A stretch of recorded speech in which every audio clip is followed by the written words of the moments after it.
Example number 3। तो example number 3 को start करते हैं। अब तक हमने 2 एग्ज़ाम्पल्स देखे और मीन कैलकुलेट करने के हमने कई मेथड्स देखे। तो उसी से रिगार्डेड ये एग्ज़ाम्पल नंबर 3 है। यहाँ पर भी हमें मीन ही कैलकुलेट करना होगा। नेक्स्ट एग्ज़ाम्पल को पढ़ लेते हैं एक बार। The distribution below shows the number of wickets taken by a bowler in one-day cricket matches. Find the mean number of wickets by choosing a suitable method. हम यहाँ कोई भी मेथड यूज़ कर सकते हैं और उसे यूज़ करके हम यहाँ पर मीन कैलकुलेट करनी है हमें इस डाटा की। What does the mean signify, और हमें ये भी बताना है कि मीन एक्चुअली में हमें बताना क्या चाहता है, मीन का मीनिंग क्या है, एक्चुअल मीनिंग। तो स्टार्ट करते हैं। सबसे पहले जो ये डाटा है इसमें हम देख सकते हैं कि हमें क्लास इंटरवल्स भी गिवन है, हमें फ्रीक्वेंसीज भी गिवन है, नंबर ऑफ बॉलर्स यहाँ पर हमारे लिए एज अ फ्रीक्वेंसी है। तो यहाँ पर हम एक्स आई कैलकुलेट करेंगे सबसे पहले, और हमें पता है एक्स आई होता है upper limit plus lower limit divided by 2। तो 20 + 60 डिवाइडेड बाय 2 फर्स्ट एक्स आई हमारे पास, या फिर हम कहें x1 हमारे पास आ जाएगा 40। इसके बाद सेम इसी तरह से सारे x1 x2 x3 x4 x5 इस टाइप से x6 हम कैलकुलेट कर लेंगे। तो ये वैल्यूज़ हमारे पास आएंगी 160/2 यानी कि 80, 250/2 विच मीन्स 125, 400/2 200, 600/2 300 एंड 800/2 400। तो यह सारी हमारी एक्साइज की वैल्यूज़ आ चुकी हैं। अब हम अपनी तरफ से एक ए मान लेते हैं, यानी कि एक मीन अज्यूम कर लेते हैं। तो अब हम डेविएशन कैलकुलेट करने जा रहे हैं, यानी कि डी आई, और डी आई होता है एक्स आई माइनस ए, और ए यहाँ पर हमने मान लिया ये मिड वाली टर्म। एक्चुअली में ये मिड वाली टर्म तो नहीं है, बट हमने इसे मान लिया क्योंकि मिड वाली टर्म यहाँ पर 2 हो सकती हैं, तो किसी भी एक को हम मान लेते हैं यहाँ पर मिड वाली टर्म, तो वो हो जाएगी यहाँ पर 200। तो हम इसे लिख देंगे D I equal X I minus 200।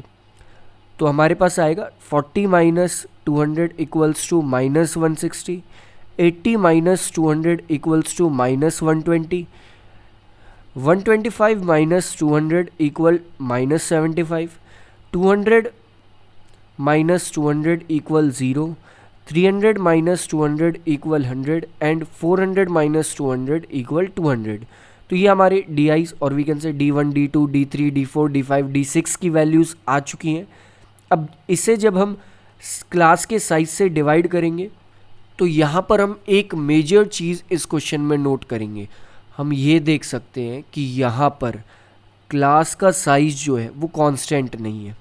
अब ये क्लास का साइज़ कांस्टेंट नहीं है क्योंकि अगर आप देखना चाहें तो क्लास का साइज़ स्टार्टिंग में है 40, फिर 40 है, फिर 50 हो चुका है, फिर 100 हो चुका है, फिर 100 है, फिर 100 है। तो अब हम क्लास का साइज़ किसे माने? तो आप कोई भी एक ऐसी वैल्यू यहाँ पर मान सकते हैं जिससे ये पूरी टर्म्स बहुत इजीली डिवाइड हो जाए, जो कि हम यहाँ मान लेंगे 20। तो यू आई हमारा हो जाएगा D I upon H, H की वैल्यू हमने यहाँ मान ली है 20। तो ऐसी टेबल्स भी आपके पास आएंगी, ऐसे डाटाज भी आपके पास होंगे जहाँ पर क्लास इंटरवल सेम ना हो पूरे डाटा का, तो वहाँ पर आप अपने अकॉर्डिंग क्लास का साइज़ अज्यूम कर सकते हैं और वी कैन से एच की वैल्यू अज्यूम कर सकते हैं। तो यहाँ पर एच की वैल्यू हमने अज्यूम कर लिया 20। नेक्स्ट जब हम 160 को 20 से डिवाइड करेंगे तो आएगा -8। नेक्स्ट -120 अपॉन 20 आ जाएगा -6। नेक्स्ट -75 अपॉन 20 हमारे पास आ जाएगा -3.75। इसके बाद तो ज़ीरो ही आएगा क्योंकि हम ज़ीरो को ही 20 से डिवाइड करते। इसके बाद 100 अपॉन 20 आ जाएगा हमारे पास 5, एंड लास्ट 200 अपॉन 20 आ जाएगा 10। तो ये हमारे यू आई और वी कैन से U1 U2 U3 U4 U5 U6 आ चुके हैं। तो हम अब सिंपली सबसे कम जो कैलकुलेशन होगी हमारे लिए वो ये होगी कि हम एफ आई की मल्टीप्लाई यू आई में करें। तो जब हम एफ आई यू आई करेंगे तो इसे लिख लेते हैं एफ आई यू आई। तो हमारे पास फर्स्ट आएगा -56, फिर -30, इसके बाद -60, नेक्स्ट 0, इसके बाद 10, एंड लास्ट 30। और जब हम इनका सम करेंगे यानी कि सिग्मा FI/UI हम करेंगे तो हमारे पास आएगा -106। और हमें पता है मीन होता है, दैट इज़ x बार जो होता है वो होता है A plus sigma FI/UI upon sigma FI multiplied by H। तो x बार यहाँ हमारा इक्वल हो जाएगा 200 plus 20 multiplied by -106 divided by 45। और जब हम इसे कैलकुलेट करेंगे तो हमारे पास आएगा 200 माइनस 47.11 और वी कैन से 47.11। और जब हम इसे सब्ट्रैक्ट करेंगे तो वी विल गेट 152.89। तो ये हमारा मीन हो जाएगा, दैट इज़ 152.89। और ये हमें ये बता रहा है कि जो नंबर ऑफ विकेट्स 45 बॉलर्स ले रहे हैं इस वनडे क्रिकेट में वो है, उसका एवरेज है एक तरह से 152.89। तो मीन हमें एक तरह से एवरेज बताता है और ये चीज़ हमें पता भी होनी चाहिए कि मीन हमें क्या सिग्निफाई करता है। मीन हमें एक तरह से एवरेज बताता है कि एवरेज क्या है, लेकिन किसका वो हम डाटा में देखेंगे कि वो किसका एवरेज बता रहा है। जैसा कि क्वेश्चन में कहा गया था कि वनडे क्रिकेट में ये हमें कुछ डाटा गिवन था तो उसके अकॉर्डिंग एवरेज बताना था।